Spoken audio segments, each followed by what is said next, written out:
I am James Washington, 74 years old and somehow still reeling from the betrayal my own son just delivered. As a retired electrical engineer who built a modest life in Charlotte, I thought I'd earned some respect. But last Tuesday, Marcus sent me a bill for $190,000 to pay for his wedding while banning me from attending. Between the venue costs and honeymoon expenses, he had the audacity to write, "Be grateful I'm letting you help," at the bottom. I simply stared at that invoice and smiled coldly. That evening, I called my financial advisor about liquidating certain accounts and contacted my lawyer about contract clauses. Before I continue this story, let me know where you are watching from in the comments below. Hit like and subscribe if you have ever had to teach someone that respect cannot be purchased. Growing up in segregated North Carolina meant understanding dignity came from within, not from others' approval. My late wife Ruth and I built our life through honest work and sacrifice. Our 3-bedroom brick house with its small garden and carport represented decades of careful saving and smart choices. Ruth passed 5 years ago from cancer, leaving me to navigate Marcus's transformation alone. During high school and college, he was the son any father would be proud of. Honor roll student engineering scholarship to Duke, respectful young man who called home every Sunday. But somewhere between his corporate promotion and meeting Ashley, his priorities shifted like sand. Ashley Richardson came from old Charlotte money, the kind that whispers rather than speaks, and measures worth by zip codes. At family dinners, she would smile politely while making subtle comments about upgrading their lifestyle and networking with the right people. I watched my son slowly adopt her vocabulary, trading authenticity for aspiration. The first crack appeared at Ruth's funeral. Marcus arrived in an expensive suit with Ashley whispering in his ear about managing impressions and keeping the service tasteful but brief. When I suggested Ruth would have wanted her church choir to sing her favorite hymn, Ashley intervened, saying it might run long for some guests. Marcus sided with her. 6 months ago, Marcus announced their engagement at Sunday dinner. Instead of joy, Ashley immediately launched into wedding plans that sounded more like a corporate merger than a celebration of love. When I asked about the guest list, she casually mentioned they were curating an intimate experience, which apparently meant excluding family members who didn't fit their aesthetic vision. Last month, the final insult arrived by courier. The wedding invitation list somehow omitted my name while including Ashley's yoga instructor and personal shopper. When I called to ask about the oversight, Marcus stammered excuses about limited capacity and complex dynamics before Ashley took the phone. "James," she said in that voice people use when explaining simple concepts to children, "we need this day to reflect our future, not dwell on the past. You understand, right?" I understood perfectly. I understood that my son had traded his backbone for a membership card to a world that would never truly accept him. I understood that Ashley saw me as an embarrassment, a reminder of Marcus's roots that didn't photograph well for their social media narrative. But they had made one critical miscalculation. They assumed that because I was being excluded, I would still finance their fantasy. The invoice sitting on my kitchen table proved their arrogance knew no bounds. Venue rental, premium catering, luxury honeymoon, even a professional photography package designed to document their love story for posterity.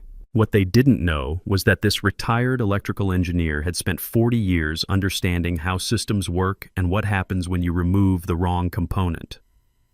They were about to learn that respect and money flow in the same direction, and I was about to redirect both streams. The pocket watch on my mantle ticked steadily, the same rhythm that had counted down Ruth's final days and measured Marcus's childhood years. Now it would mark the beginning of the most important lesson I would ever teach my son about the difference between love and leverage. That evening, I powered up my laptop and began pulling threads. The first search was simple Harbor View Estate. Their website was all marble columns and golden hour photography, the kind of place that charged extra for existing. But buried in their vendor requirements, I found something interesting. They demanded 50% non-refundable deposits and had strict policies about substitutions. Next came Premier Catering. Their gallery showed events that looked like magazine spreads, complete with ice sculptures and servers who probably earned more per hour than I made in a day. What caught my attention was their payment structure: net 30 for corporate clients, but wire transfers 72 hours in advance for private events. Then I searched Platinum Events Photography. Their Instagram feed was a parade of beautiful people at beautiful venues, every shot calculated for maximum social media impact. but it was their VIP wedding package that made me pause. Exclusive social media content, professional editing for publication coordination with lifestyle bloggers. This wasn't just photography, this was image manufacturing. I leaned back in my chair, pieces clicking into place. Marcus and Ashley weren't planning a wedding.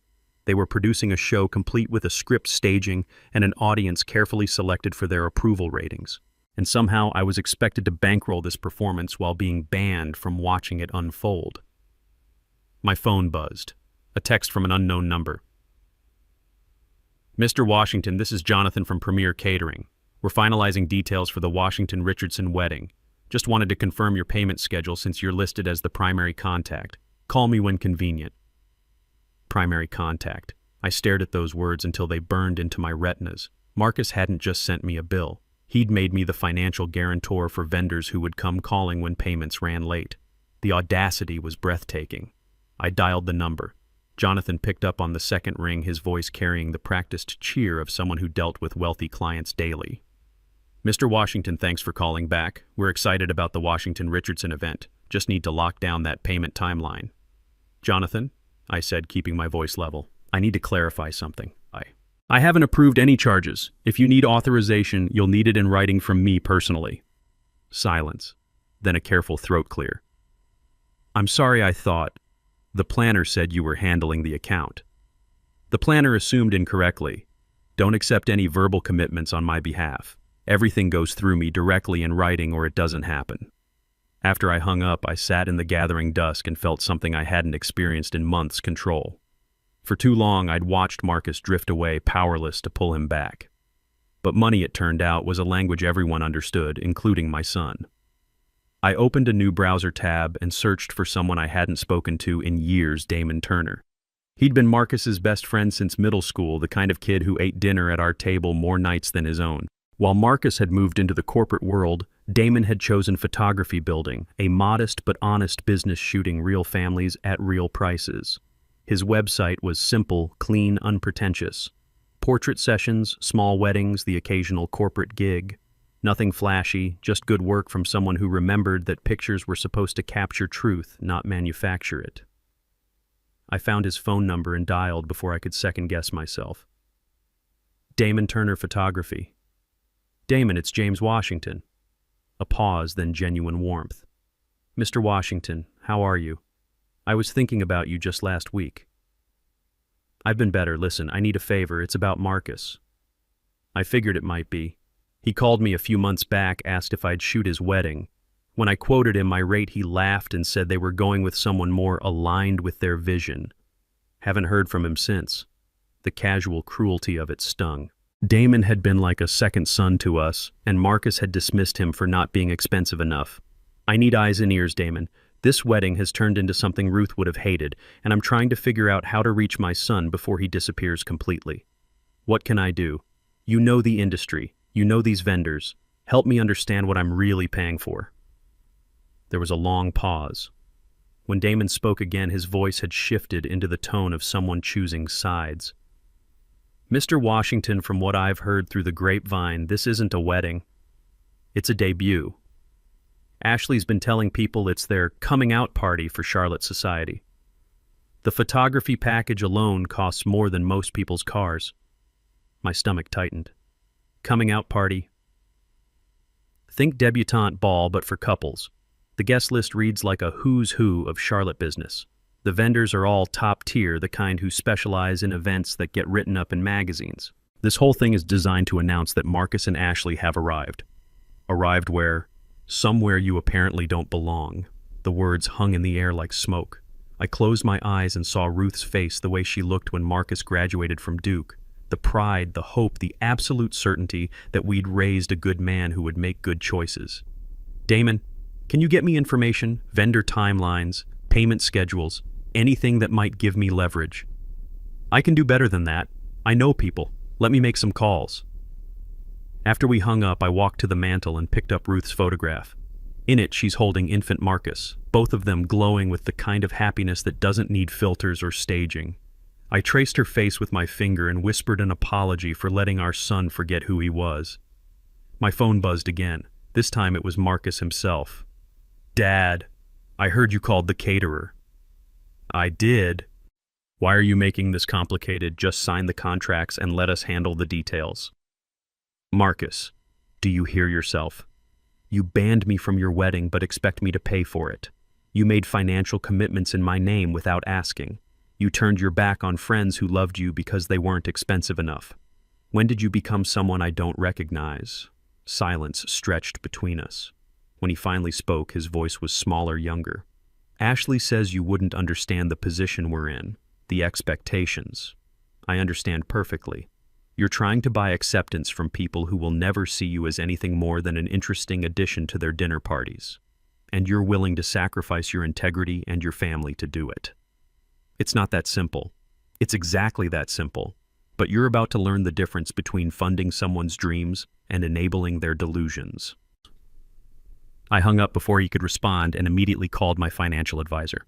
Robert, it's James Washington. I need to set up a restricted escrow account. I want to control exactly what gets paid and when. As I gave him the vendor information, I felt the first stirrings of something I'd almost forgotten, the satisfaction of setting a boundary and watching other people learn to respect it.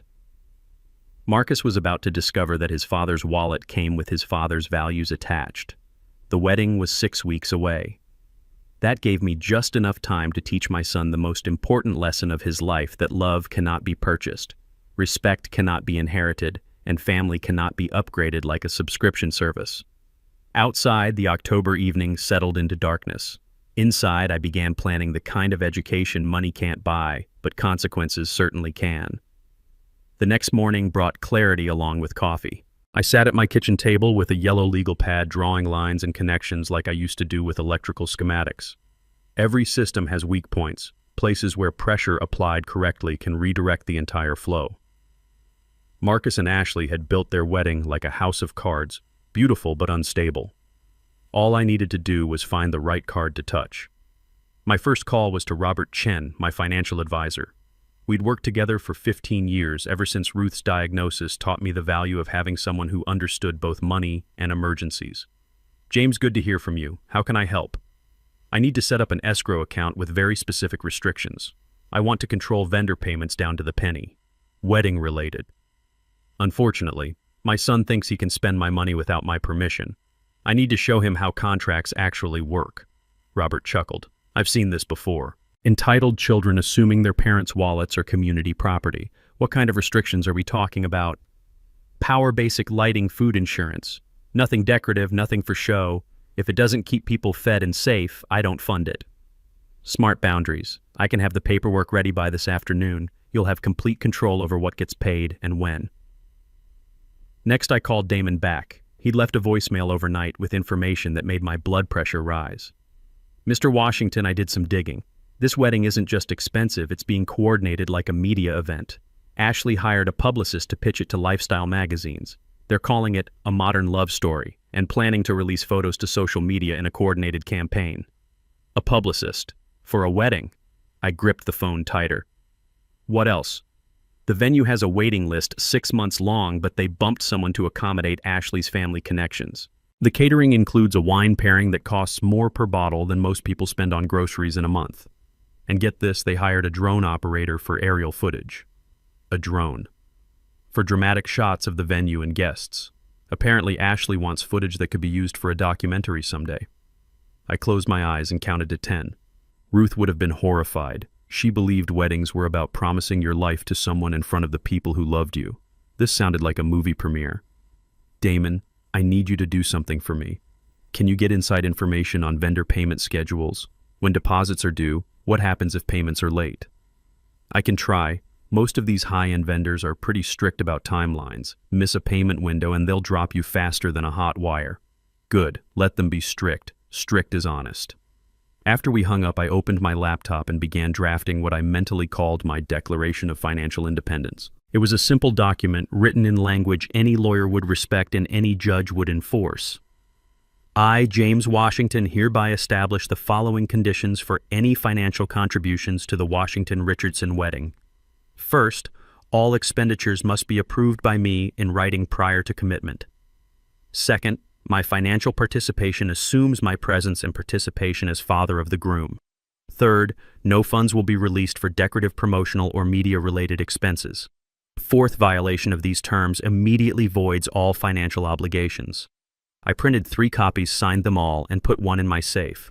The other 2 would be hand-delivered to people who needed to understand the new rules.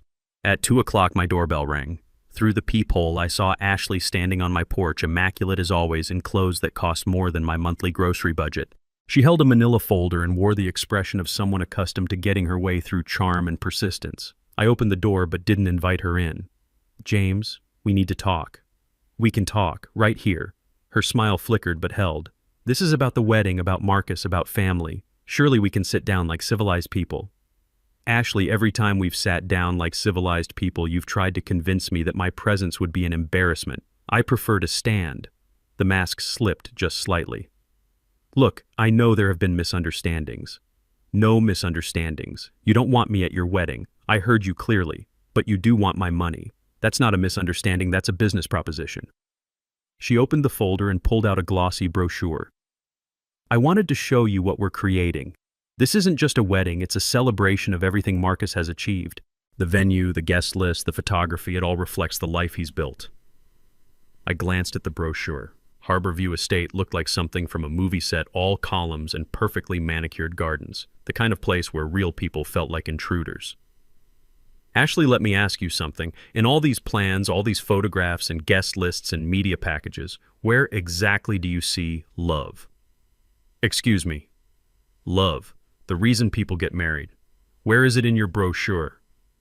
Her composure cracked a little more. "Everything we're doing is about love. We're celebrating our relationship, our future together." "You're celebrating your image. There's a difference. You don't understand the position Marcus is in now. The people he works with, the opportunities that come from being seen in the right places with the right people. This wedding isn't just about us, it's about his career, his future, and his family. His family will always be important to him. Important enough to invite to his wedding." Silence stretched between us. When she spoke again, her voice had an edge I'd never heard before. "James, I'm trying to be diplomatic here. Marcus and I have worked very hard to build something beautiful, something meaningful. We can't have elements that don't fit the aesthetic we've created." "Elements? Is that what I am?"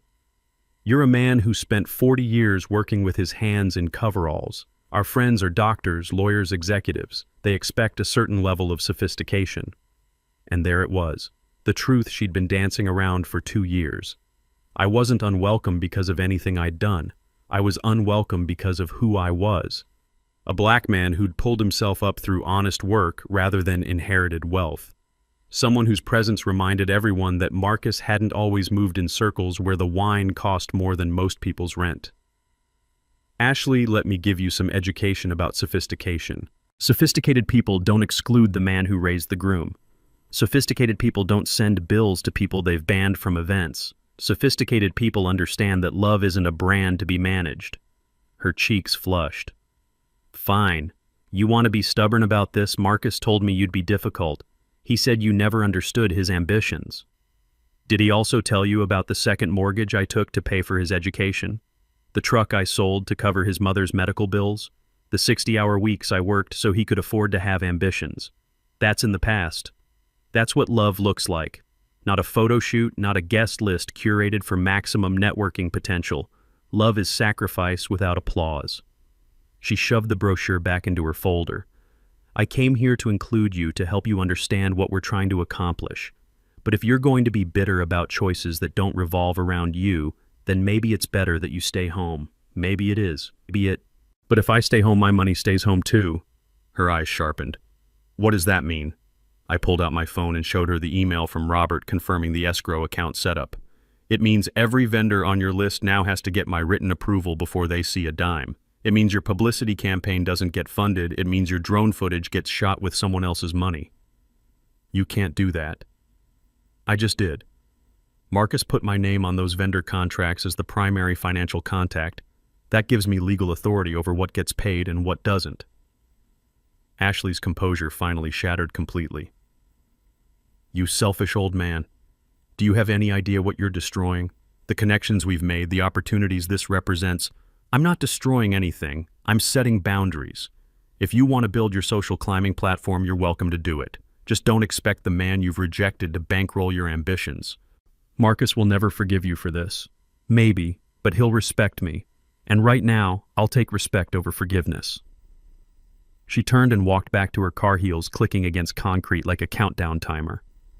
As she drove away, I felt something I hadn't experienced in months. The satisfaction of a boundary clearly drawn and firmly held.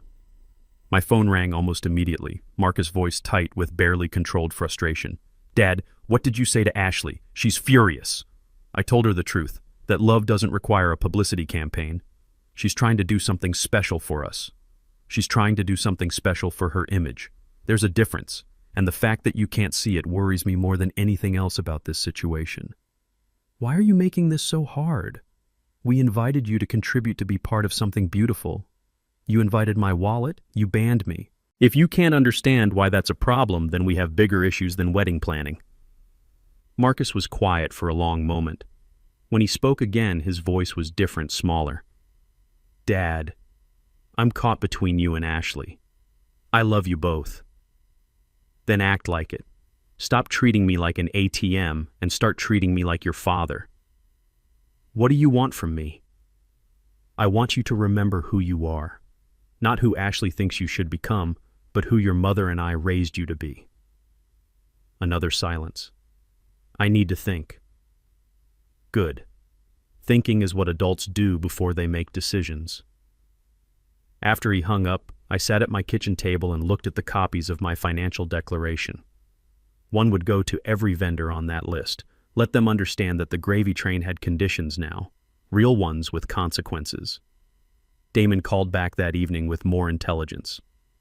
"Mr. Washington, I talked to someone at Premier Catering. They're nervous about the timeline. Apparently the event is so elaborate they need an extra week of prep, but Harborview Estate won't give them exclusive access until payment is confirmed. If your escrow holds up their deposit, they might have to scale back the menu." "Good. Maybe my son will eat real food instead of architectural presentations." "There's something else. The Photographer Platinum events, they're not just shooting the wedding, they're creating content for Ashley's personal brand launch. She's planning to use the wedding photos for some kind of lifestyle blog she wants to start." I closed my eyes and felt a headache building.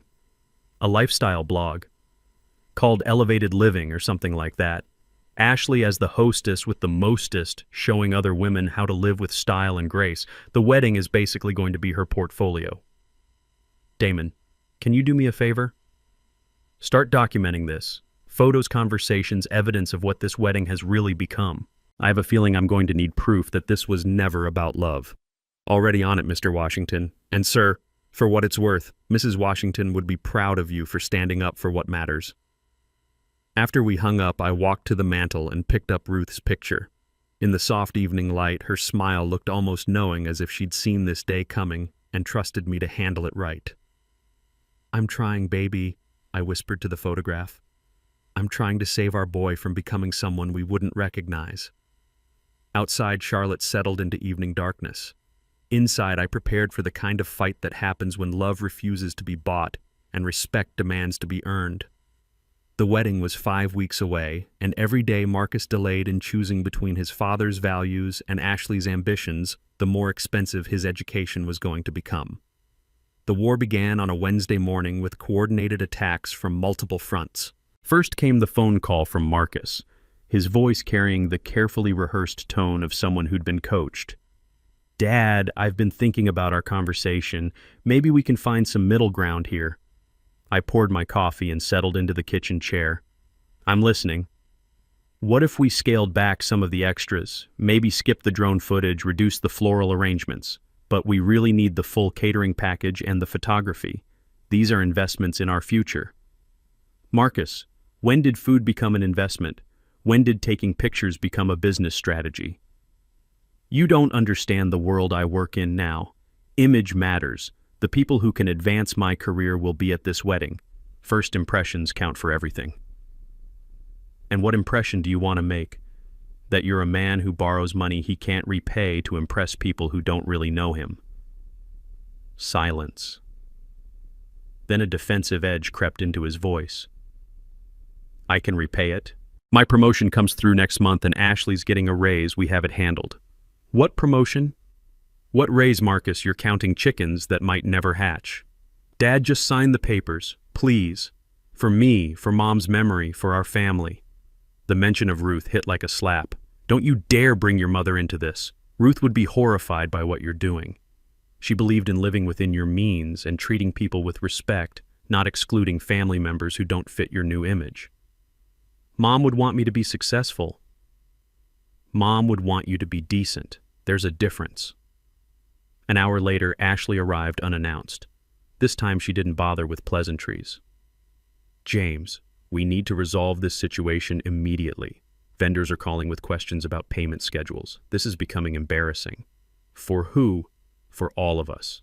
Do you want people thinking Marcus's family can't afford to support his wedding? I want people thinking Marcus's family has principles. If that embarrasses you, examine your values, not my bank account. She pulled out her phone and showed me a screen full of text messages. Look at this. The florist, the photographer, the venue coordinator. Everyone wants confirmation. You're creating chaos. I read the messages over her shoulder. Professional politeness barely masking growing anxiety. Payment confirmations requested. Timeline concerns expressed. The careful language of vendors who smell trouble but can't afford to lose clients. Ashley, this isn't chaos.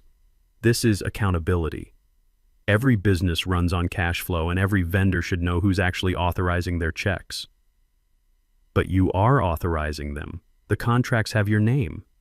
My name was put on contracts I never signed. Big difference. Her composure cracked slightly. What exactly do you want? Money, more control. A bigger role in the planning. I want my son back. The one who called me every Sunday, who remembered my birthday, who didn't treat his father like an embarrassing secret. James, you're being dramatic. Nothing has changed between you and Marcus. Everything has changed. He used to value my opinion. Now he avoids my calls. He used to bring girlfriends to meet me. He hid you for 6 months. He used to talk about his future with excitement. Now he talks about it like a business plan. Ashley's phone buzzed. She glanced at it and frowned.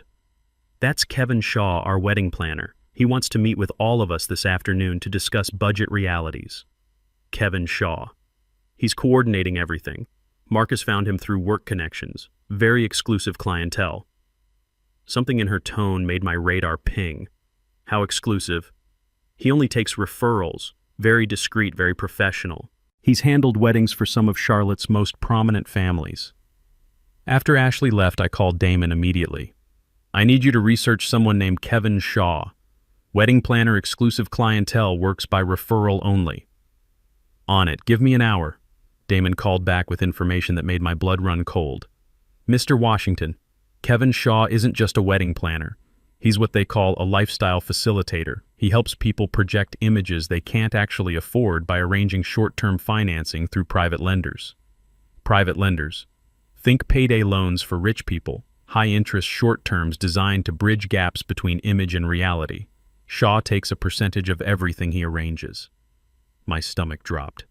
Are you telling me Marcus borrowed money for this wedding? I'm telling you Shaw specializes in helping young professionals fake affluence until they can afford it for real. The problem is, most of them never can afford it for real. How much are we talking about?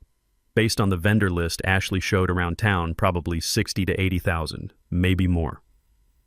I hung up and immediately called Robert Chen. Robert, I need you to run a credit check on Marcus, full report, recent activity, everything. James, I can't do that without his permission. Then call him and get his permission. Tell him his father needs to understand his financial situation before making any commitments. And if he refuses, then I'll know everything I need to know. Marcus called me back within an hour, his voice tight with barely controlled anger. Dad, why are you checking my credit? Don't you trust me? Marcus' trust has to be earned. Lately, you haven't been earning it. This is insulting. I'm a grown man with a good job and a bright future. Then you won't mind showing me your financial statements. Silence stretched between us. When Marcus spoke again, his voice was smaller, defeated. Dad, there might be some temporary cash flow issues. Define temporary. Kevin arranged a bridge loan to cover vendor deposits. It's standard practice for weddings this size. Everyone does it. How much? 75,000. The number hit me like a physical blow. Marcus, that's more than some people make in a year. It's an investment in our future. Ashley's family expects a certain standard. And what happens if your promotion doesn't come through?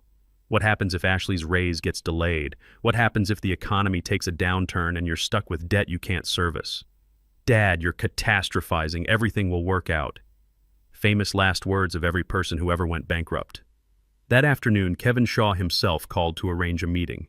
His voice carried the smooth confidence of someone who specialized in making expensive problems disappear. Mr. Washington, I understand there's been some confusion about vendor authorizations. I'd like to sit down and walk you through our payment structure. I'll meet with you, but I'm bringing my financial advisor. Of course. Transparency is essential in these arrangements. We met at Shaw's office in Charlotte's financial district. Everything about the space screamed expensive discretion. Leather furniture, mahogany paneling, abstract art that probably cost more than my car. Shaw himself was exactly what I'd expected, well-dressed, well-spoken, and completely comfortable with other people's money. Mr. Washington, thank you for coming. I wanted to assure you that your son's financing is completely above board.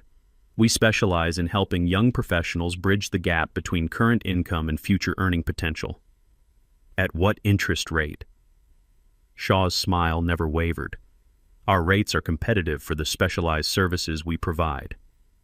That's not an answer. Robert leaned forward. Mr. Shaw, what's the annual percentage rate on Marcus's loan? 18%. I nearly choked. 18%? Are you kidding me? Mr. Washington, this is a short-term facility, 6 months maximum. When Marcus's promotion comes through, he'll refinance through traditional channels. And if his promotion doesn't come through, Shaw's smile flickered slightly. We're very confident in Marcus's prospects. But if you're wrong, then we work out payment arrangements that protect everyone's interests. Robert and I exchanged glances. We both knew what that meant. Legal action, asset seizure, credit destruction. All the things that happened when young people confused dreams with guarantees. Mr. Shaw, I want to see the loan documents. I'm afraid those are confidential between us and Marcus. Then this meeting is over. I stood to leave, but Shaw raised a hand. Mr. Washington, perhaps we can reach an accommodation. If you were to guarantee a portion of Marcus's obligation, we could restructure the terms more favorably. You want me to co-sign my son's debt?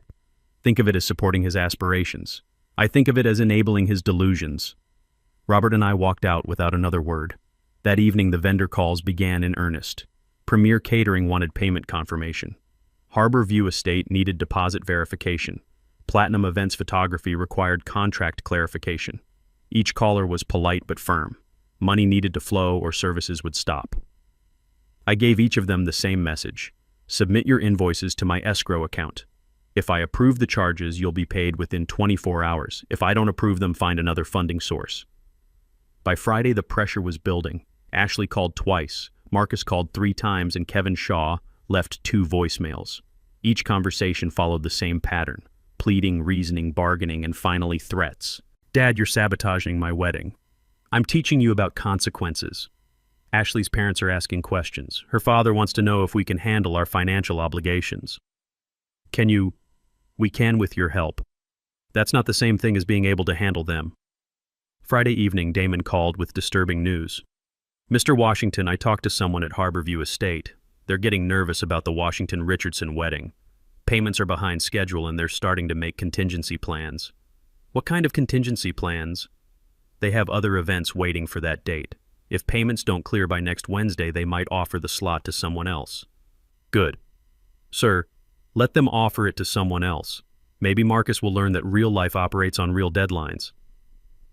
Saturday morning brought the most desperate call yet, Marcus' voice breaking with stress. Dad, please. I'm begging you. Just this once, help me out. I swear I'll pay you back. Marcus, I've helped you out your entire life. College tuition, car payments, apartment deposits, medical bills when you didn't have insurance. When has it ever been just this once? This is different. How? Because if you don't help me now, I'll lose everything. Ashley, the wedding, my reputation at work. Everything. Maybe losing everything isn't the worst thing that could happen to you. Maybe it's the only thing that will teach you who you really are. The silence that followed was profound. When Marcus spoke again, his voice was barely a whisper. I never thought my own father would abandon me. I'm not abandoning you. I'm refusing to rescue you from choices you made without consulting me. There's a difference. What am I supposed to do? Be honest with Ashley about your financial situation. Scale back your wedding to something you can actually afford. Stop trying to impress people who don't care about you enough to accept you as you are. And if Ashley leaves, then you'll know she was never the right woman for you. After that call, I sat in my kitchen and stared at Ruth's photograph for a long time. Tough love is the hardest kind to give because it requires you to watch someone you love suffer consequences you could prevent. But preventing those consequences would mean enabling the behavior that created them in the first place. The phone rang again. This time it was Kevin Shaw, and his smooth confidence had developed some rough edges. Mr. Washington, we need to discuss Marcus's situation immediately. Vendors are threatening to withdraw from the event. Then Marcus needs to make some decisions. With respect, sir, you're forcing those decisions through financial pressure. That's not fair to the young couple. Mr. Shaw, you loaned my son money he can't repay for a wedding he can't afford to impress people who don't really know him. Don't lecture me about fairness. We're trying to help Marcus achieve his dreams. You're helping him buy a fantasy with borrowed money. When reality comes due, you'll be long gone with your fees, and he'll be left with the debt. Mr. Washington, perhaps we could arrange a payment plan that works for everyone. Here's my payment plan. Marcus cancels the loan scales, back the wedding, and learns to live within his means. You find another victim. I hung up and immediately called my lawyer. Tom, I need you to draft a letter stating that I have no financial responsibility for any debts incurred by my son without my written authorization. James, what's going on? My son is learning the difference between what he wants and what he can afford. I want to make sure his education doesn't become my obligation. The war was escalating and battle lines were being drawn. On one side stood Marcus Ashley and Kevin Shaw, committed to a vision of success that required borrowed money and excluded inconvenient family members. On the other side stood me, armed with nothing but principles and the financial discipline to enforce them. The wedding was 4 weeks away and something had to give. I just hoped that when it did, my son would land on solid ground instead of the house of cards he'd been building. Monday morning arrived with the kind of phone call that tells you a situation has moved from complicated to critical. Kevin Shaw's voice had lost all pretense of smooth professionalism. Mr. Washington, we have a serious problem. Harborview Estate is threatening to cancel the venue reservation unless they receive full payment by Wednesday. That's 48 hours. Then you better figure out where to find $48,000. Sir, with respect, this affects your son's reputation as much as his finances. When word gets out that the Washington-Richardson wedding was canceled for non-payment, it will follow Marcus for years. I set down my coffee cup carefully. Mr. Shaw, are you threatening me? I'm explaining consequences. Charlotte's social circles are smaller than you might think. People talk. Let them talk. Maybe they'll mention that Marcus tried to live beyond his means and his father refused to enable the fantasy. Mr. Washington, I've worked with dozens of families in similar situations. There's always a way to work things out that preserves everyone's dignity. Whose dignity are we preserving? Yours, Ashley's. Because Marcus lost his dignity the moment he borrowed money he couldn't repay to impress people who don't actually care about him. Shaw's voice hardened. I'm trying to help your son here. No, you're trying to protect your commission. Big difference. I hung up and immediately called Damon. How fast can you get to Harborview Estate? 20 minutes. Why? I want eyes on the ground. If they're really preparing to cancel, there will be signs, staff meetings, alternative booking calls, that kind of thing. On my way. An hour later, Damon called back with confirmation. Mr. Washington, it's real. The events coordinator was on the phone with another client when I walked past her office. I heard her say the October 28th slot might be opening up due to payment issues. Good. Let Marcus learn what contracts actually mean. At noon, Ashley called in full panic mode. James, Kevin says you're refusing to guarantee the venue payment. Do you understand what this means? It means actions have consequences. It means social suicide. Do you know who's supposed to be at this wedding? Partners from Marcus's firm, clients. Ashley's been cultivating people who can make or break careers. If we have to send cancellation notices, we'll be laughingstock. Ashley, let me ask you something. If these people are really Marcus's friends and colleagues, wouldn't they understand financial constraints? Wouldn't they respect him for making responsible choices? That's not how the world works. That's not how your world works. There's a difference. Her voice cracked slightly. James, you're destroying everything we've built. What you've built is a house of cards. I'm just refusing to hold it up with borrowed money. Marcus will never forgive you. Maybe, but he'll survive, and maybe he'll even thank me someday. Tuesday brought the confrontation I'd been both dreading and anticipating. Marcus called and asked to meet at Meridian Park, the place where Ruth and I used to take him to feed ducks when he was small. The irony wasn't lost on either of us. He was already there when I arrived, sitting on the same bench where Ruth used to read him stories. He looked older than his 32 years, worn down by stress and impossible choices. Dad, we need to fix this. I sat beside him but didn't speak immediately. Sometimes silence creates space for truth. Kevin says the venue is gone unless we pay by tomorrow. Ashley's been crying for 2 days. Her mother called this morning asking if we need financial help, which was humiliating beyond description. What did you tell her? That we had it handled. But we don't have anything handled. Marcus, when did you stop telling me the truth? He looked at the pond where ducks moved in lazy circles. When I started being ashamed of it. Ashamed of what? Of needing help.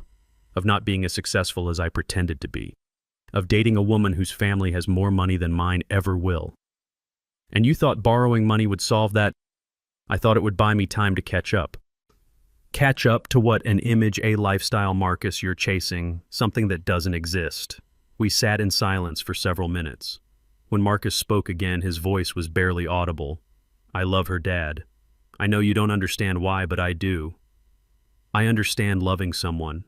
What I don't understand is sacrificing yourself to make them happy. She's not asking me to sacrifice myself. Isn't she? She asked you to exclude your father from your wedding. She asked you to borrow money you can't repay. She asked you to pretend to be someone you're not. What part of yourself is left? Marcus put his head in his hands. I don't know anymore. Then maybe it's time to find out. That evening, the final assault began. Ashley called first, then Marcus, then Kevin Shaw again. Each conversation followed the same desperate pattern: pleading, bargaining, threatening, and finally attacking. You're a bitter old man who can't stand to see his son succeed. You're sabotaging Marcus out of jealousy. You're proving that Ashley was right about your character. I listened to each accusation without defending myself. Sometimes the truth speaks loudest when you don't argue with lies. Wednesday morning brought the call I'd been expecting. Harborview Estate, polite but firm. Mr. Washington, this is Patricia from Harborview Events. I'm calling to confirm that we'll need to release the October 28th date to our waiting list unless payment is received by 5 p.m. today. I understand completely. Business is business. Will the payment be forthcoming? Not from me. I see. Should I inform the wedding party? That's your decision. My son made financial commitments without securing funding. The consequences belong to him. At 3 p.m., Marcus called sobbing. Dad, they canceled the venue. Ashley's locked herself in the bedroom and won't come out. Her parents are driving down from Richmond. This is a disaster. Marcus, this isn't a disaster. This is reality arriving right on schedule. How can you be so calm about this? Because I've been expecting it. You can't build dreams on borrowed money and expect them to stand. What am I supposed to do now? Make different choices, better choices. Like what? Cancel the loan before the interest destroys your credit. Plan a wedding you can actually afford. Marry Ashley if you love her, not because she comes with a social network. And if she won't marry me without the big wedding, then you'll know what she really loved about the relationship. Thursday brought news I hadn't anticipated. Damon called with information that changed the entire dynamic. Mr. Washington, I found something interesting. Ashley's been meeting with a real estate agent. For what? Condos. Expensive ones. Downtown high-rises with city views. Apparently she's been looking at places that cost twice what Marcus makes in a year. My stomach dropped. Are you sure? I have photos of her going into Pinnacle Properties yesterday. My cousin works there as a loan officer. Ashley's been pre-approved for a mortgage that assumes a household income of $300,000 a year. Marcus doesn't make anywhere near that.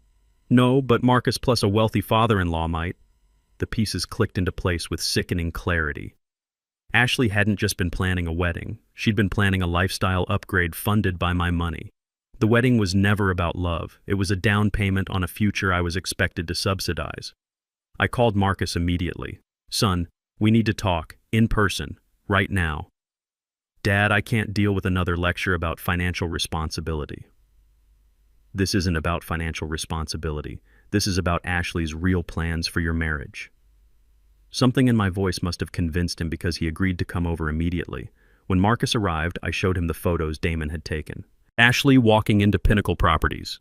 Ashley shaking hands with a real estate agent. Ashley looking at condos that cost more than most people's houses. I don't understand, Marcus said, but his voice suggested he was beginning to. Your fiancée has been shopping for a lifestyle she expects me to fund. The wedding isn't the end of her financial expectations. It's the beginning. Marcus stared at the photos for a long time. When he looked up, his eyes held a pain I'd never seen before. You think she's been planning this from the beginning? I think Ashley saw a successful young man with family money and made strategic choices accordingly. That's a horrible thing to say about someone. It's a horrible thing to do to someone. Marcus stood and walked to the window, looking out at the small garden Ruth had planted and I still maintained. When he turned around, his face showed the kind of exhaustion that comes from carrying weight you finally realize isn't yours. Dad, what if you're right? What if everything I thought was real was just manipulation? Then you'll have learned one of life's most important lessons before it was too late to apply it. And if you're wrong, then Ashley will prove me wrong by standing by you even when the money runs out. Friday brought the test neither of us wanted, but both of us needed. Marcus called Ashley and told her the truth. The venue was canceled. The loan was being canceled. The wedding would have to be scaled back dramatically or postponed indefinitely. According to Marcus, Ashley's response was swift and revealing. She didn't ask how I was handling the stress. She didn't offer to help figure out alternatives. Her first question was whether your escrow account could still be accessed for a smaller venue. And when you said no, she said maybe we should postpone everything until we could do it right, by which she meant expensive. What did you tell her? I told her that if she loved me, the size of the wedding shouldn't matter. If she wanted to be my wife, we could get married at City Hall with 2 witnesses, and it would be just as meaningful. And she said that showed I didn't understand what marriage represents in terms of social positioning. The final blow came Saturday morning. Marcus arrived at my house carrying a manila envelope and looking like someone who'd been awake all night making hard decisions. Dad, I need you to see something. Inside the envelope were the original seating charts for the canceled wedding. Marcus had found them in Ashley's desk while looking for vendor contact information. I'd seen guest lists before, but this one was different. It wasn't just names and table assignments, it was a strategic networking diagram. Table 1, Ashley's parents and their country club friends. Table 2, partners from Marcus's law firm and their wives. Table 3, local business leaders Ashley wanted to cultivate. Each table had been carefully curated for maximum social and professional benefit. Table 7, marked family obligations, had exactly 4 seats. Marcus's aunt and uncle from Durham, a cousin he barely knew, and in small print at the bottom a note that made my blood freeze. Father seat TBD pending contribution resolution. Even at their own wedding, Ashley had treated my presence as contingent on my financial compliance. Marcus, I said quietly, look at table 7. When he saw it, his face went through a series of expressions. Confusion, recognition, and finally a kind of devastated clarity. She was never going to let you come unless you paid, was she? Apparently not. Dad, I'm so sorry. I'm so incredibly sorry. Don't apologize to me. Apologize to yourself for accepting this treatment. Marcus folded the seating chart carefully and put it back in the envelope.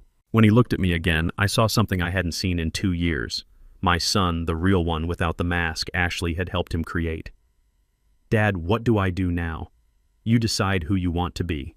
With or without Ashley. With or without the debt. With or without the image she's been selling you. It's going to hurt. Growing up always does, but the alternative is staying a child forever, and children can't sustain marriages. Marcus left that afternoon to have what he called the most important conversation of my life with Ashley. I didn't hear from him for 3 days. When he finally called, his voice sounded different, lighter somehow despite everything that had fallen apart. Dad, Ashley and I are taking a break. She's moving back to Richmond to think things through. The wedding is officially postponed indefinitely. How are you feeling about that? Relieved, scared, grateful? like I can breathe again for the first time in months.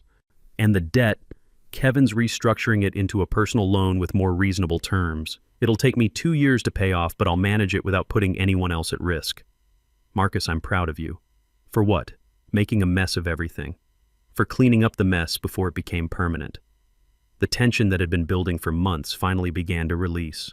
Marcus was learning the difference between love and transactions, between support and enablement, between family and business relationships. The lessons were expensive, but they were also invaluable. As I sat in my kitchen that evening looking at Ruth's photograph, I felt something I hadn't experienced since this whole ordeal began: peace. Not because everything was resolved, but because truth was finally being spoken, and choices were finally being made based on reality rather than fantasy. The wedding might have been canceled, but my son was coming back to himself. And that was worth more than any event Ashley could have planned. The calm after Marcus's decision to postpone the wedding lasted exactly 48 hours. Then Damon called with information that turned my relief into something much darker. Mr. Washington, you need to know something about Ashley. That LLC I mentioned, I got access to the business filings. Richardson Lifestyle Enterprises. Filed 6 months ago, right after the engagement announcement. I set down my morning coffee. What kind of business? On paper, it's a lifestyle consulting company, but the financial activity tells a different story. Large deposits from unknown sources, payments to high-end retailers, transfers that don't match any legitimate business model. Damon, speak plainly. What are you telling me? I think Ashley's been running money through this company to hide purchases from Marcus. Expensive ones.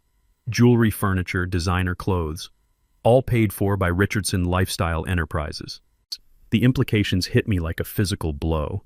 Ashley hadn't just been planning an expensive wedding, she'd been funding an expensive life hidden from the man she claimed to love. How much money are we talking about? Based on what I can see in public records, at least $40,000 in the past 6 months, maybe more. Where's that money coming from? That's what I can't figure out. The deposits are irregular, different amounts, different timing. It's not salary, not family money, something else. I hung up and immediately called my lawyer, Tom Harrison. Tom, I need you to run a business check on Richardson Lifestyle Enterprises. Full corporate filing, ownership structure, financial activity if you can access it legally. James, what's going on? Last week you were worried about wedding debt, now you're investigating corporations. I'm starting to think the wedding debt was just the tip of a very large iceberg. And Tom called back 3 hours later with information that made me question everything I thought I knew about Ashley. James Richardson Lifestyle Enterprises is registered as a sole proprietorship under Ashley Richardson's Social Security number. But the interesting part is the registered address, which is a mailbox service in South Charlotte, professional address rental, the kind people use when they don't want their real address on public documents. What does that suggest to you? That whatever Ashley's doing with this company, she doesn't want it easily traced back to her personal life. That afternoon, I made a decision that felt both necessary and intrusive. I called Marcus and asked him to come over for a conversation that would change everything. Dad, you sounded urgent on the phone. What's wrong? I showed him the corporate filing documents Tom had obtained. Ashley's name, the mysterious address, the business classification as lifestyle consulting. Marcus, did you know Ashley started a company 6 months ago? His face went blank. What company? Richardson Lifestyle Enterprises. She filed it right after your engagement. Marcus stared at the papers like they were written in a foreign language. Dad, Ashley doesn't have a company. She works for the nonprofit. That's her only job. According to these records, she's been running a business that's processed at least $40,000 in transactions since January. That's impossible. I handle our joint finances. I would know if she had that kind of money moving around. Joint finances. We opened a joint savings account for wedding expenses. I put in my bonus money, she contributes from her salary. Everything's been transparent. I felt a chill that had nothing to do with the October weather. Marcus, when's the last time you actually looked at your joint account statements? I don't know. Ashley handles the day-to-day monitoring. She's better with details. Get online. Check the account right now. Marcus pulled out his phone and logged into his banking app. I watched his face change as he scrolled through transaction history. Dad, there are withdrawals here I don't recognize, large ones, $5,000 in August, $8,000 in September, all authorized by Ashley. For what? The descriptions just say wedding expenses, but I never authorized transfers this large. Marcus, How much money was supposed to be in that account? $25,000. My bonus, plus Ashley's contributions over 6 months. Marcus's hands shook slightly as he checked the current balance. Dad, there's only $3,000 left. The silence in my kitchen was profound. Outside, ordinary life continued. Cars passed, dogs barked, neighbors went about their business.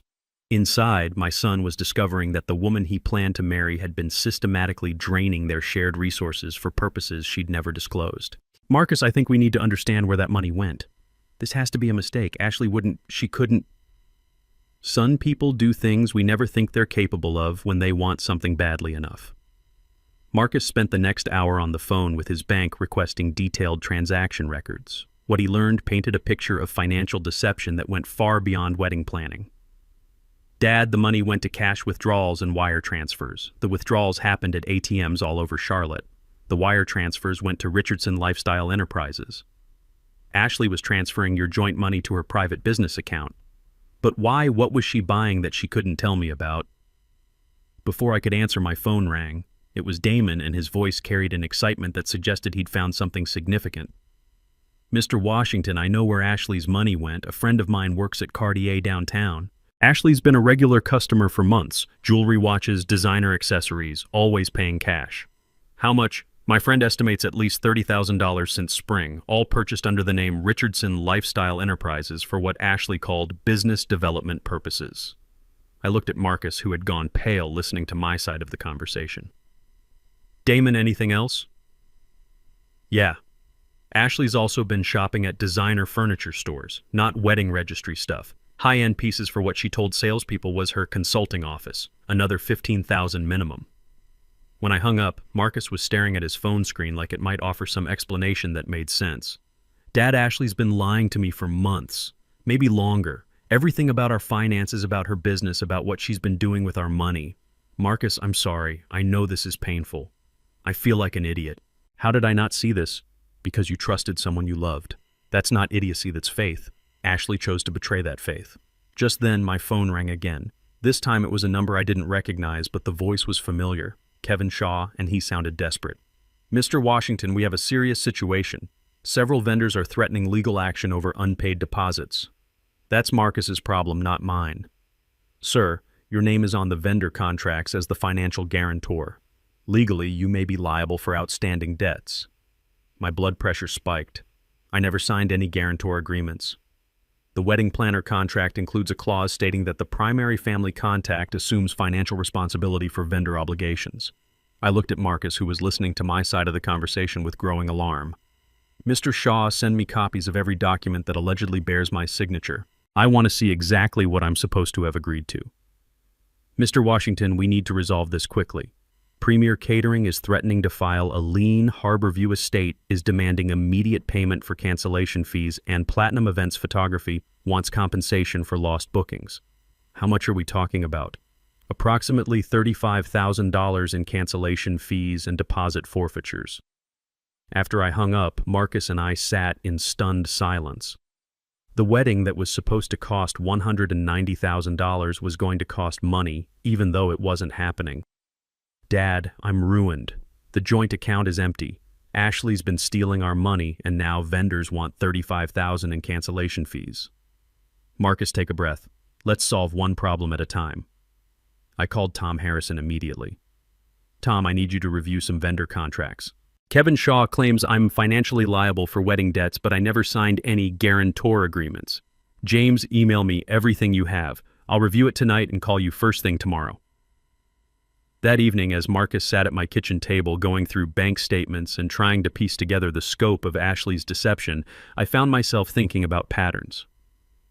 Ruth used to say that people's true character emerged under pressure. Crisis revealed who someone really was beneath their public persona. Ashley's crisis response had been to lie, steal, and manipulate. She'd hidden a business-drained shared accounts and left Marcus exposed to legal liability while positioning herself as the victim of my financial constraints. Marcus's crisis response had been different. Painful honesty, genuine remorse, and a willingness to face consequences. He was learning, growing, becoming the man Ruth and I had tried to raise. Dad, Marcus said without looking up from the bank statements, I owe you an apology that's bigger than words can carry. For what? for choosing Ashley's version of success over your values, for excluding you from my wedding while expecting you to pay for it, for believing that love could be purchased and that family was disposable. Marcus, you don't owe me an apology. You owe yourself a promise to never let anyone treat you this way again. What if I can't trust my own judgment anymore? What if I'm just bad at recognizing who people really are? Then you'll get better at it. Experience is expensive, but it's also educational. The next morning, Tom called with news that shifted the entire legal landscape. James, I've reviewed every document Kevin Shaw sent. You're not liable for vendor debts. The language in the wedding planner contract is deliberately confusing, designed to make people think they're guarantors when they're not. So the vendors can't come after me. They can try, but they have no legal standing. The debts belong to whoever actually contracted for services. That's Marcus and Ashley. What about the financial guarantor language Shaw mentioned? Pure intimidation. Shaw's hoping you don't know the difference between being listed as a contact and being liable for payment. Relief flooded through me, followed immediately by anger at Shaw's deceptive tactics. Tom, can we go after Shaw for attempted fraud? We could, but it might not be worth the effort. The real issue is whether Marcus can be held liable for the full amount when Ashley was a co-contractor. That afternoon, I made a decision that surprised even me. I called Ashley directly. James, why are you calling me? Because my son deserves to know who he was planning to marry. I don't know what you mean. Richardson Lifestyle Enterprises, $30,000 in undisclosed jewelry purchases, $22,000 transferred from Marcus's joint account without his knowledge. Should I continue? The silence stretched so long I thought she might have hung up. Ashley, are you there? How did you find out about that? Does it matter? What matters is that you've been living a double life funded by money you stole from the man who trusted you. I didn't steal anything. That money was for our future together. Jewelry and designer furniture were for your future together. You wouldn't understand. Image matters in my world. Marcus needed to see that I could elevate his status. By bankrupting him. By showing him what success looks like. The conversation ended there because I realized I was talking to someone who lived in a completely different moral universe. Ashley genuinely believed that deception in service of image was not only acceptable, but necessary. That evening, Marcus made a decision that marked his transition from victim to survivor. Dad, I'm calling Kevin Shaw tomorrow to cancel the remaining vendor contracts and negotiate payment plans for legitimate cancellation fees. I'm closing the joint account Ashley had access to, and I'm filing a police report about the unauthorized transfers. Are you sure about the police report? I'm sure about wanting this to end cleanly. Ashley needs to face consequences and I need to stop enabling her choices. Marcus, I'm proud of you. Don't be proud yet. I've got 2 years of debt to pay off and a lot of rebuilding to do, but at least now I'm building on solid ground. The revelations had cascaded exactly as they needed to. Ashley's house of lies had collapsed. Marcus's eyes had been opened and the vendor threats had been revealed as empty intimidation. What remained was the hard work of rebuilding a life based on truth instead of fantasy. As I sat in my kitchen that night looking at Ruth's photograph, I felt a satisfaction that had nothing to do with being right and everything to do with watching my son choose integrity over image. The lessons had been expensive, but they were worth every penny. 3 weeks after Ashley's financial deceptions came to light, I received a call that changed everything again. It was Marcus, and his voice carried a mixture of exhaustion and determination I'd never heard before. Dad, Ashley's back from Richmond. She wants to go through with the wedding. I set down my morning paper. What wedding? You canceled everything. She says she's secured new funding. Her parents agreed to cover the costs if we scale back to something more manageable. She's booked a smaller venue for this Saturday. And you said, I said I needed to think about it. Dad, she's acting like none of the financial stuff happened. Like we can just pretend the lies and the hidden accounts were some kind of misunderstanding. What do you want to do? I want to see who she really is when the pressure's on. If she's changed, or if she's just better at hiding things. Marcus, that's a dangerous game. Maybe. But I need to know for sure before I can move on with my life. That afternoon, Ashley called me directly. Her voice carried a forced brightness that sounded like someone trying to sell insurance. James, I wanted to personally invite you to our wedding this Saturday. I know there have been misunderstandings, but Marcus and I are committed to starting fresh. What wedding? I thought everything was canceled. We found a lovely venue in Davidson, much more intimate, much more appropriate for our actual budget, just family and close friends. And where exactly do I fit in this new plan? You're Marcus's father. Of course you're included. Something in her tone made my radar ping. Ashley, let me ask you directly. Do you want me at this wedding? A pause that lasted just a heartbeat too long. James' family is important to both of us. That's not an answer to my question. Of course we want you there. After she hung up, I called Damon immediately. I need you to check out a venue in Davidson, something Ashley booked for this Saturday. On it. What's your instinct telling you? That Ashley's still playing games just with different rules? Damon called back 2 hours later with information that confirmed my suspicions. Mr. Washington, there's no wedding venue booked in Davidson for this Saturday. I called every event space in town. Nothing under Richardson, Washington, or any combination.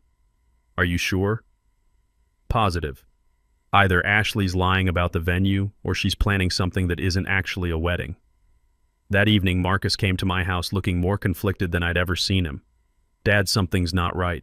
Ashley keeps changing details about Saturday. First it was a garden ceremony, then it was indoors. Now she's saying it might be at her parents' house in Richmond. Marcus, has Ashley shown you any contracts for this wedding, vendor agreements, venue confirmations, anything in writing? She says her parents are handling everything directly with vendors. She doesn't want me to worry about details. Son, that should worry you more, not less. Friday evening brought the call I'd been dreading. Ashley, and this time the mask was completely off. James, there's been a change of plans for tomorrow. What kind of change? We've decided to have a private ceremony. Just Marcus and me, my parents and the officiant. Very intimate, very meaningful. And Marcus knows about this. He's fine with it. He understands that after everything that's happened, we need to focus on what's really important. Which is our commitment to each other without outside distractions. Outside distractions. Is that what you call his father? James, you've made your feelings about our relationship very clear. We don't want any negativity on our special day. I hung up and immediately called Marcus. He answered on the first ring. Dad, Ashley just told me you can't make it tomorrow because you're not feeling well. That's interesting because Ashley just told me you decided you wanted a private ceremony without family. The silence that followed was profound. Marcus, are you there? She lied to both of us. Yes, she did. Dad, what should I do? Whatever you do it with your eyes open. Saturday morning, I made a decision that felt both risky and necessary.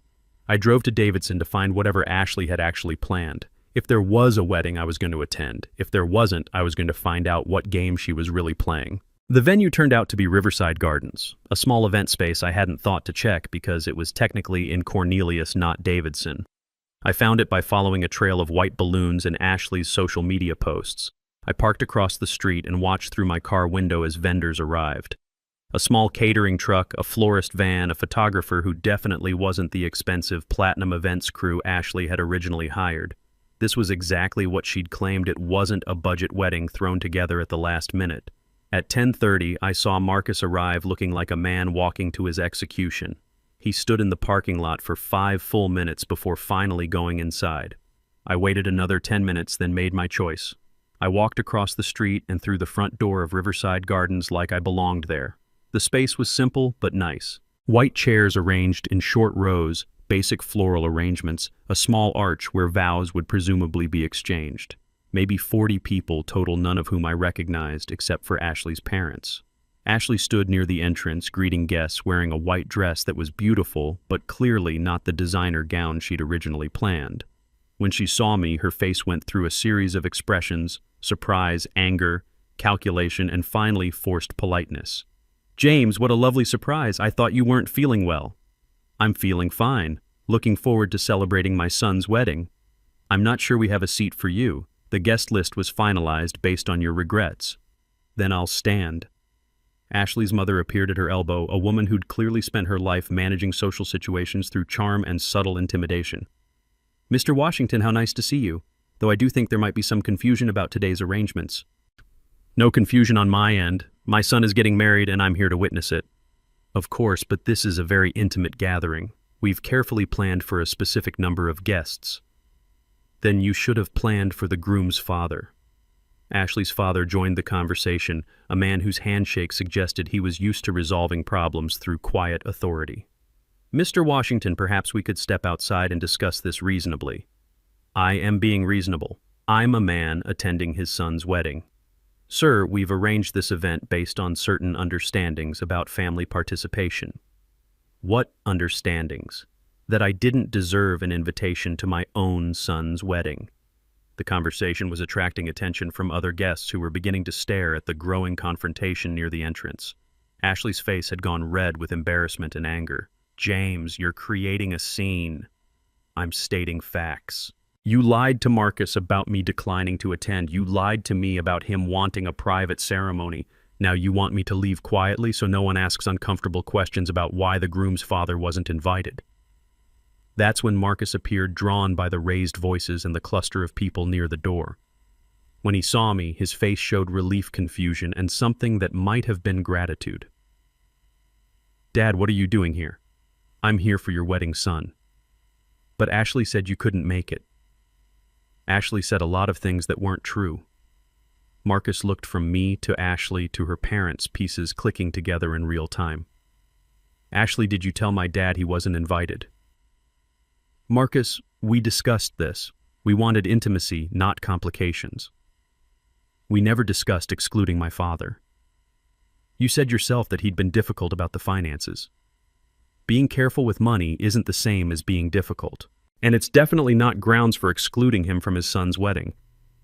Ashley's composure finally cracked completely. Marcus, you have to choose. Either we do this my way with the people who support our relationship, or we don't do it at all. The silence that followed was electric. Every person in that room understood they were witnessing a moment that would define the rest of Marcus's life. When Marcus spoke, his voice was clear and firm. Ashley, he's my father. If you can't accept him, you can't accept me. Don't be ridiculous. This isn't about accepting anyone. This is about maintaining standards. Whose standards? Our standards. The standards of the life we're trying to build together.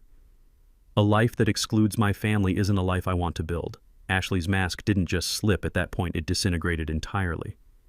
Your family is embarrassing, Marcus. Your father is a maintenance worker who doesn't understand how the world actually works. My friends are doctors and lawyers and business executives. They expect a certain level of sophistication. My father is a retired electrical engineer who put me through college. He's the most decent man I know.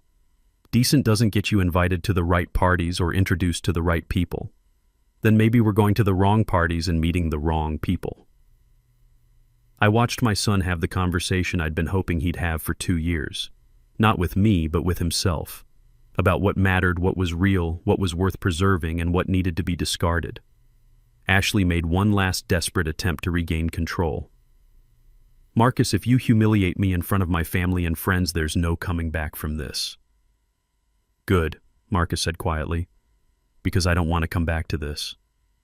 He turned to the assembled guests and spoke in a voice that carried to every corner of the room. Thank you all for coming today. I'm sorry to announce that there won't be a wedding. Ashley and I have some fundamental differences about what marriage means, and it's better to address those now than after we've made vows we can't keep. The silence was profound. Ashley's mother made a small sound that might have been a gasp or a sob. Her father looked like a man calculating the social cost of a very public family failure. Ashley herself stood frozen for a moment, then found her voice for one final attack. You'll regret this, Marcus. You're throwing away everything we built together for a man who couldn't even afford to pay for your wedding. No, Marcus said calmly. I'm throwing away a fantasy for a relationship with someone who actually loves me. He walked over to me and extended his hand. Dad, would you like to get some lunch? I'm suddenly free for the rest of the day. As we walked toward the exit, I heard Ashley behind us explaining to her guests that the wedding was postponed due to a family emergency. Even in defeat, she was managing the narrative. In the parking lot, Marcus stopped and looked back at Riverside Gardens, where people were beginning to file out, looking confused and disappointed. Dad, did I just make the biggest mistake of my life? Marcus, you just made the smartest decision of your life. It doesn't feel smart. It feels terrifying. Growing up usually does. We drove to a diner in Charlotte where the coffee was honest and the waitresses called everyone honey. Marcus ordered eggs and bacon like a man who hadn't eaten in days. I ordered the same and watched my son slowly relax into his own skin. "Dad, can I ask you something?" "Anything." "How did you know Ashley wasn't right for me?" "Because she wanted you to be ashamed of where you came from. People who love you don't ask you to forget your family." "What if I never find someone who loves me for who I actually am?" "Then you'll be alone, which is infinitely better than being with someone who loves an image they've created." Marcus ate his breakfast slowly, like a man savoring freedom. Outside, Charlotte went about its Saturday business, completely unaware that my son had just chosen integrity over acceptance, family over status, truth over performance. The wedding that was supposed to cost $190,000 had ended up costing exactly the price of 2 breakfast platters and the courage to say no to people who mistake money for love. It was the best investment either of us had ever made. The fallout from the canceled wedding began immediately. By Sunday morning, my phone was ringing with calls from people I'd never met who somehow had opinions about my son's personal life. Ashley's social media had exploded with cryptic posts about family interference and toxic relationships, painting herself as the victim of circumstances beyond her control. Marcus spent that Sunday at my house helping me work in Ruth's garden while we processed what had happened. His hands moved automatically through familiar tasks, pulling weeds and deadheading flowers, while his mind worked through 2 years of decisions he was finally questioning. "Dad, Ashley's telling people you threatened to disown me if I married her." I looked up from the tomato plants Ruth had loved. "What are you telling people?" "The truth. That I realized I was about to marry someone who wanted me to be ashamed of my family." "How's that being received?" "Mixed reactions. Some people think I'm crazy for walking away from someone like Ashley. Others are saying they never understood what I saw in her anyway." "What do you think?" Marcus was quiet for a long moment, his hands still busy with garden work. "I think I spent 2 years trying to become someone I thought was better than who I actually am, and I nearly lost myself in the process." Monday brought news that shifted the entire narrative. Damon called with information that put Ashley's recent behavior in a new and troubling context. "Mr. Washington, I found out why Ashley was so desperate to go through with some kind of wedding ceremony yesterday." "Tell me." "She'd already sold the exclusive story to Charlotte Lifestyle magazine. From modest beginnings to high society, a modern love story.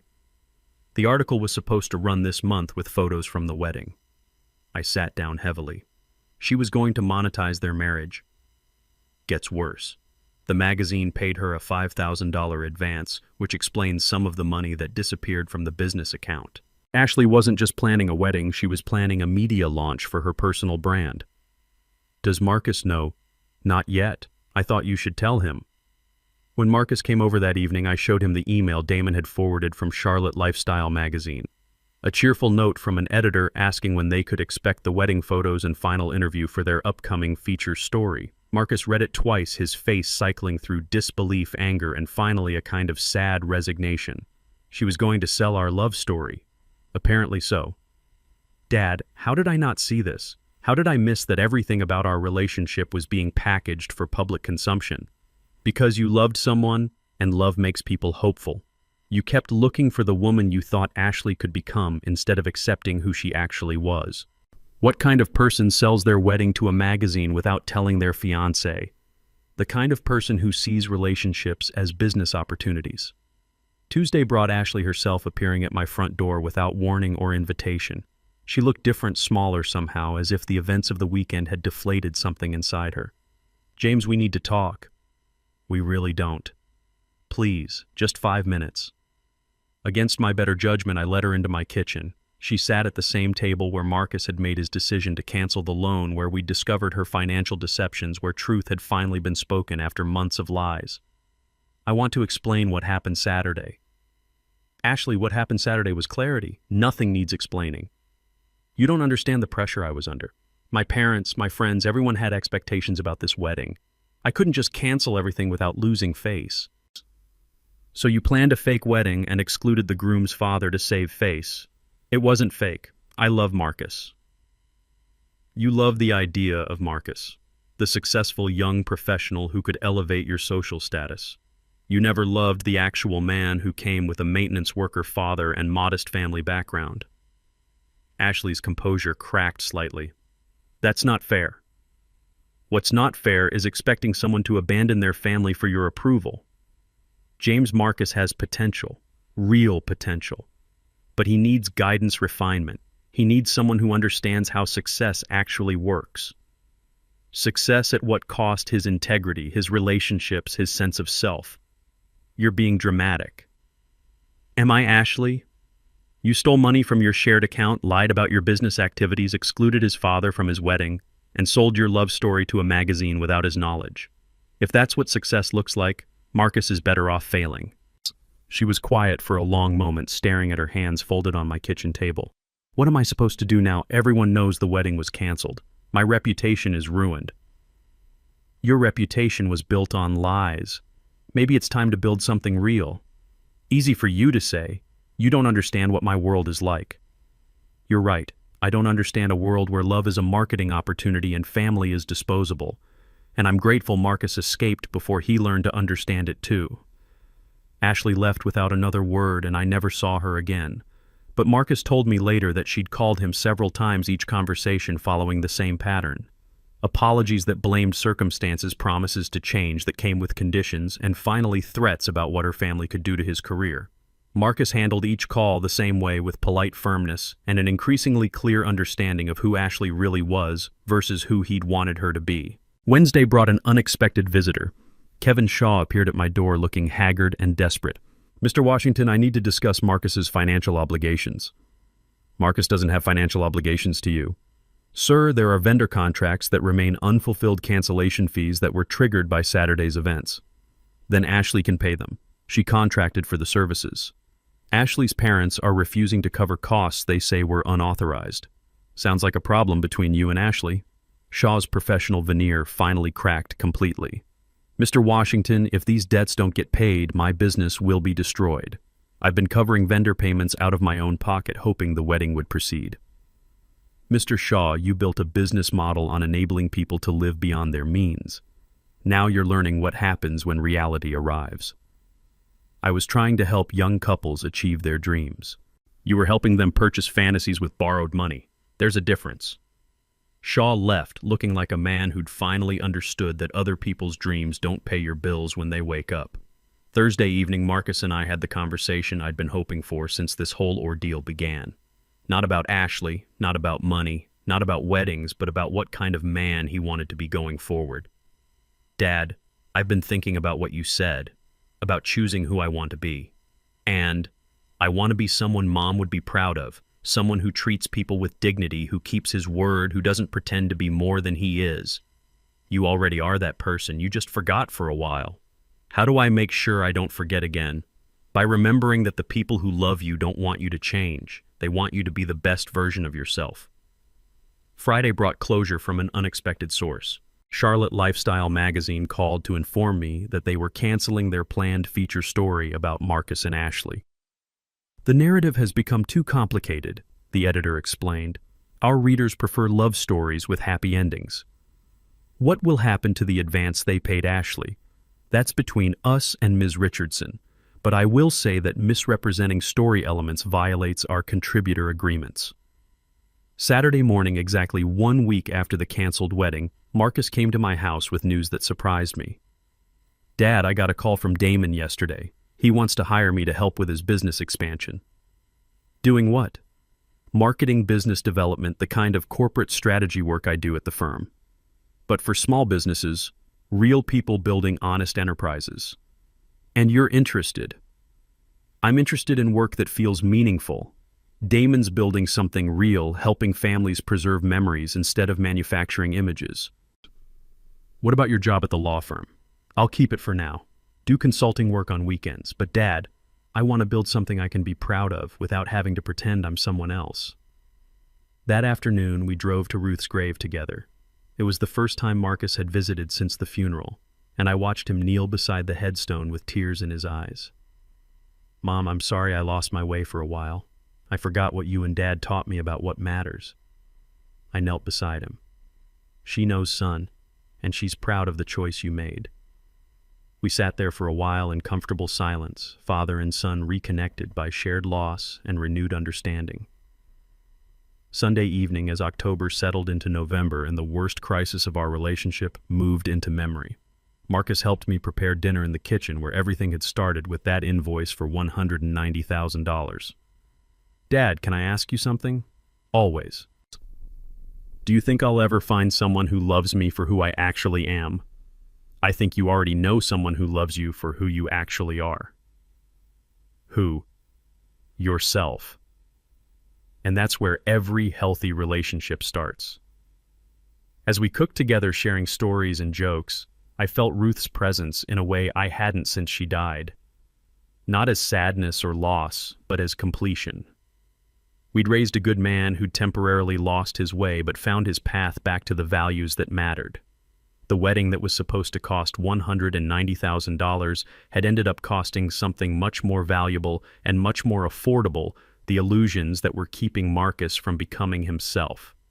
And that, as Ruth would have said, was money well spent. The aftermath taught us both that love isn't something you buy, status isn't something you borrow, and family isn't something you upgrade. These are lessons that can't be learned from books or seminars, only from the kind of experience that breaks your heart just enough to let the light in. Marcus was free to build a life based on truth instead of image, and I was free to be proud of the man he was becoming instead of worried about the man he was pretending to be. It was in every way that mattered the best possible ending to the worst possible beginning. 2 months after the canceled wedding, Marcus and I established new traditions that felt more honest than anything we'd shared in years. Sunday dinners became sacred time, just the two of us in my kitchen cooking recipes Ruth had taught us and talking about everything except what we'd lost. Marcus had returned the engagement ring to the jeweler where Ashley had originally selected it. The store manager, surprisingly sympathetic to the situation, had refunded 60% of the purchase price despite their no-return policy. "Dad, I kept expecting to feel sad about giving it back," Marcus told me over pot roast and mashed potatoes. But all I felt was relief, like I was finally returning something that never really belonged to me. How so? That ring represented a version of myself I was trying to become. Successful enough, sophisticated enough, worthy enough for Ashley's world. When I realized I didn't want to be that person, the ring became meaningless. The financial cleanup had taken longer but proved equally liberating. Marcus closed Richardson Lifestyle Enterprises, which required Ashley's signature and led to their final conversation. According to Marcus, she'd signed the dissolution papers without comment, as if the business had never meant anything more than a convenient way to hide purchases. "She kept the jewelry," Marcus said. "Apparently that was always the plan. Build a collection of expensive pieces that would appreciate in value while someone else paid for them." "Are you bitter about that?" "I was for about a week. Then I realized I was bitter about being deceived, not about losing access to overpriced accessories. The anger faded when I understood that keeping those things probably hurts Ashley more than losing them hurts me." "How do you figure?" "Because now she owns thousands of dollars worth of jewelry she can't wear without being reminded of how she got it. Every bracelet, every necklace is evidence of choices she made that cost her a relationship with someone who actually loved her." Marcus had also restructured his debt obligations with Kevin Shaw's successor, a legitimate financial planner who specialized in helping young professionals recover from poor decisions. The payment plan would take 3 years instead of Shaw's promised 6 months, but the interest rate was reasonable and the terms were transparent. "It's strange, Dad. Paying my own debts feels better than having someone else cover them, even when it's harder." "That's called dignity. Is it always this expensive?" "The good kinds of dignity usually are." Our relationship had rebuilt itself around shared work rather than shared crisis. Marcus started spending Saturdays helping me maintain Ruth's garden, learning the difference between annual and perennial flowers, understanding why some things need to be replanted every year while others send down deep roots. "Mom knew what she was doing with this garden," he said one afternoon, carefully transplanting seedlings Ruth had started the spring before she died. "Every plant has a purpose, a season, a relationship with everything around it. Your mother approached relationships the same way. She believed in creating something that would last beyond the people who started it. Is that why you fought so hard to keep me from marrying Ashley? Because you could see it wouldn't last. I fought because I could see it was destroying who you were in the present. Whether it lasted didn't matter if it cost you yourself. The community response to the canceled wedding had surprised us both. People Marcus thought were friends had disappeared when the expensive parties stopped. But neighbors we barely knew had reached out with support, understanding, and invitations to simpler gatherings where authenticity mattered more than image. Mrs. Henderson from down the street invited me to her grandson's birthday party, Marcus told me.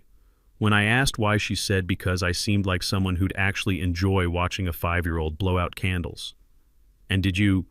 More than I enjoyed any of Ashley's networking events. There's something beautiful about celebration that doesn't require documentation. Marcus had also reconnected with friends Ashley had subtly discouraged him from seeing.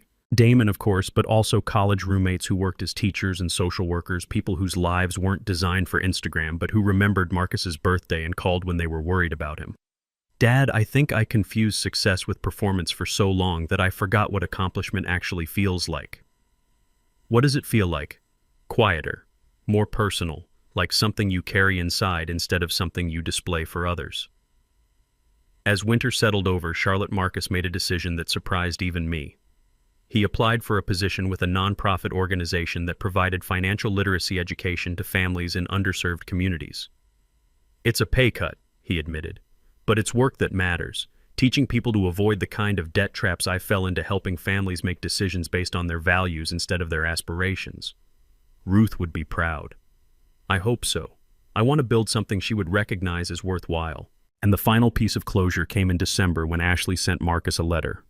Not an email or a text, but a handwritten note on expensive stationery that probably cost more than most people spent on lunch.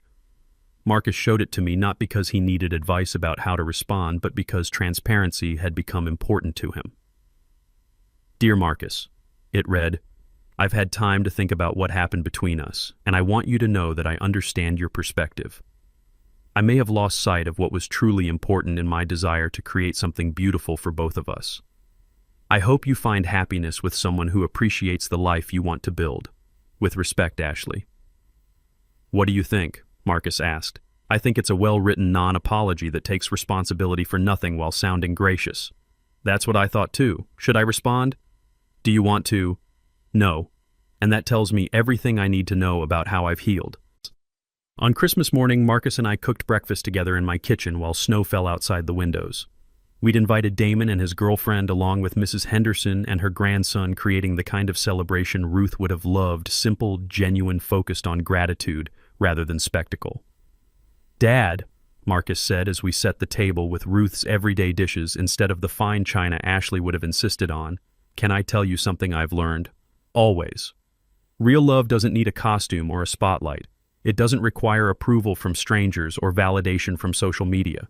When you chose authenticity over applause, you chose the man Mom raised over the image Ashley crafted. Sometimes the greatest gift you can give someone is the courage to disappoint the wrong people. A father's job isn't to fund his child's fantasies, it's to model what integrity looks like when the lights go dim and the cameras stop rolling. I looked at my son. Really looked at him and saw someone Ruth would recognize.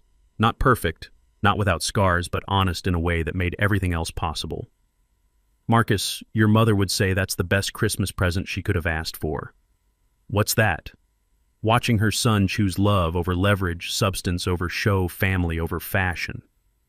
As our guests arrived, and the house filled with laughter that didn't need to be performed for anyone, I understood that the most expensive education Marcus had ever received was also the most valuable. He'd learned the difference between what costs money and what costs nothing, between what impresses people and what actually matters, between love that comes with conditions and love that comes with commitments.